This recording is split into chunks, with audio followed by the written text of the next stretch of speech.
வணக்கம். இன்றைக்கி வந்து இட்லி உப்புமா எப்படி பண்ணுறதுன்னு நம்ம பார்க்க போகிறோம்.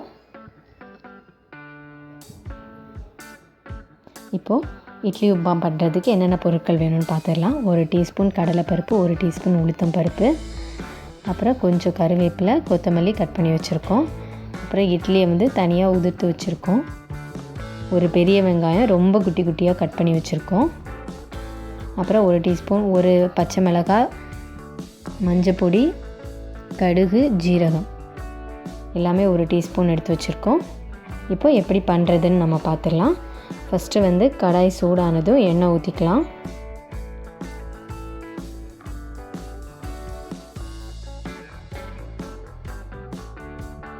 எண்ணெய் சூடானதும் நம்ம எடுத்து வச்சுருக்க கடுகு ஆட் பண்ணிடலாம்.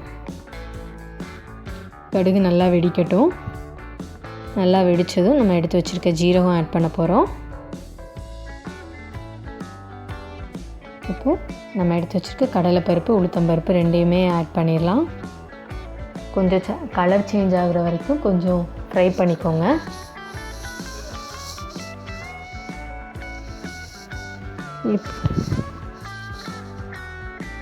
பாருங்கள், லைட்டாக கலர் சேஞ்ச் ஆகிடுச்சு. இப்போ நம்ம கட் பண்ணி வச்சுருக்க பச்சை மிளகாயையும் ஆட் பண்ணிடலாம்.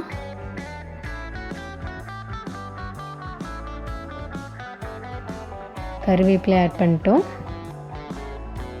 ஆச்சா நம்ம கட் பண்ணி வச்சுருக்க வெங்காயமும் ஆட் பண்ண போகிறோம். இப்போ வெங்காயமும் ஆட் பண்ணிட்டு நல்லா வதக்க ஆரம்பிச்சிடலாம்.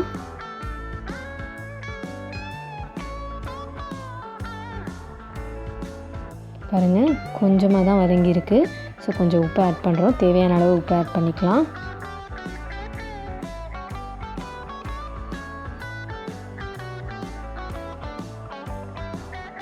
இப்போ பாருங்கள், வெங்காயம் ஓரளவுக்கு நல்லாவே வதங்கிடுச்சு.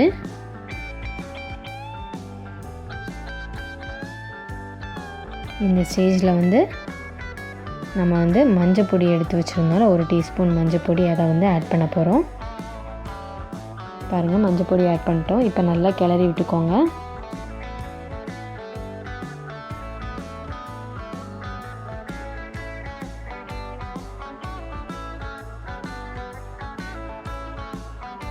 பாருங்கள், நல்லாவே வதங்கிடுச்சு. வெங்காயம் நல்லா வதங்கிடுச்சு. ஆயில் வந்து தனியாக பிரிஞ்சு வர ஆரம்பிச்சிருச்சு. இந்த ஸ்டேஜில் நம்ம உதிர்த்து வச்சுருந்த இட்லியை வந்து சேர்த்துடலாம்.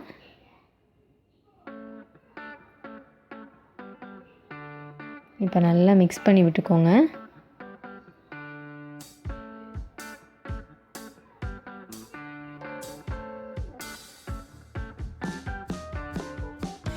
நல்லா மசாலா வந்து எல்லா இட்லி பீசஸ்லேயும் வந்து கோட் ஆகணும். அந்த மாதிரி நல்லா கிளறி விட்டுக்கோங்க.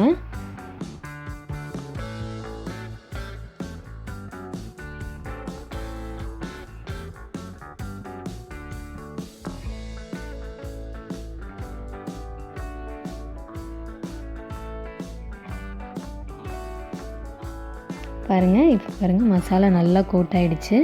அவ்வளோதாங்க. ஒரு 2 நிமிஷம் வச்சுட்டு அடுப்பில் வச்சுட்டு சிம்மில் வச்சுட்டு கொத்தமல்லி ஆட் பண்ணிவிட்டு நம்ம ஸ்டவ்வை ஆஃப் பண்ணிடலாம்.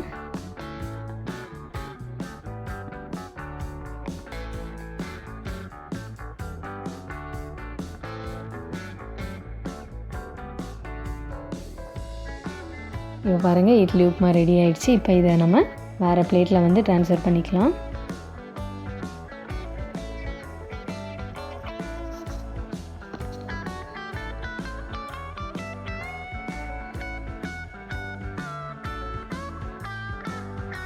இப்போ பாருங்கள், ரொம்ப டேஸ்டியான, அதே ரொம்ப சிம்பிளான ஹெல்த்தியான டிஷ் வந்து ரெடி ஆகிடுச்சு, இட்லி உப்புமா.